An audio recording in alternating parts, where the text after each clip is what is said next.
శ్రీరాముడంటే మహారాజే రాజ్యాన్ని వదిలొచ్చిన రావణుని చెరలోన సీతై ప్రతి క్షణము విలపించిన ప్రాణంగా ప్రేమించే శ్రీకృష్ణుడే దొరికిన రాతల్లో లేని రాధై జన్మంత దుఃఖించిన శ్రీరాముడు లాంటి మహానుభావుడికి రాజ్యాన్ని వదిలి రాక తప్పలేదు.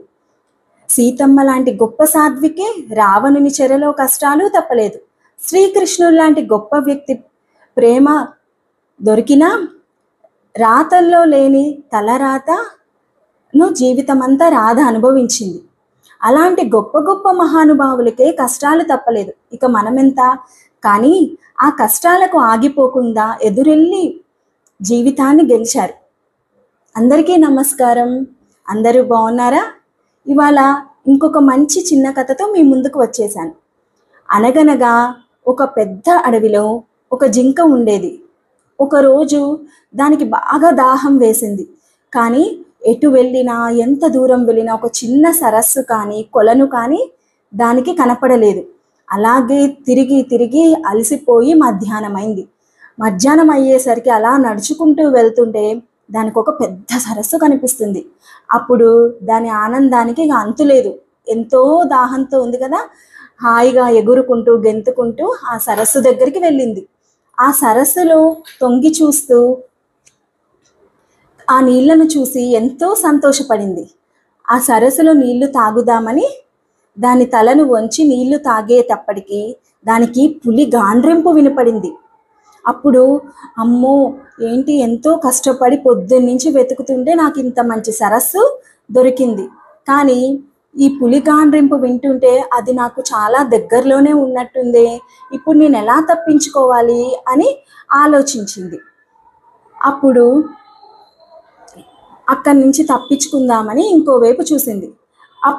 అప్పుడు అక్కడే ఒక వేటగాడు ఆ జింక వైపు బాణాన్ని గురిపెట్టి ఉంచాడు. అమ్మో, ఇదేంటి, ఇటేపు చూస్తే పులి, ఇటేపు చూస్తే వేటగాడు, ముందు నుయ్యి వెనుక గొయ్యి అన్నట్టుంది నా పరిస్థితి. ఇప్పుడు నేను ఎలా తప్పించుకోవాలి అని బాగా ఆలోచించింది. సరే అని వెనక్కి తిరిగి చూసింది. వెనకకి తిరిగి చూసేసరికి అడవంతా కాలిపోతూ వస్తుంది. అప్పుడు అది ఇంకా భయపడింది. అమ్మో, ఇటేపు పులి, వెనక అడవి కాలిపోతుంది, ఇటేపు వేటగాడు, ముందుకెళ్దామంటే ఇది చాలా పెద్ద సరస్సు, నేను దీంట్లోకి వెళ్ళిపోతూ ఉంటే నేను మునిగిపోతాను, ఇప్పుడు ఏం చెయ్యాలి అని చిన్నగా నీళ్లు తాగుతూ అలానే ముందుకెళ్ళింది. వేటగాడి బాణం గురి తప్పి పులికి గుచ్చుకుంది. ఆ పులి కోపంతో జింకను వదిలేసి వేటగాడి ఎమ్మట పడింది. అది కొంచెం ముందుకెళ్ళేసరికి మంటలు దాని దగ్గరకు వచ్చేసరికి అది సరస్సులో ఉంది కదా, ఆ సరస్సులో నీళ్లు తగిలి మంటలు అక్కడితో ఆగిపోయాయి, దాని వైపుకి రాలేదు.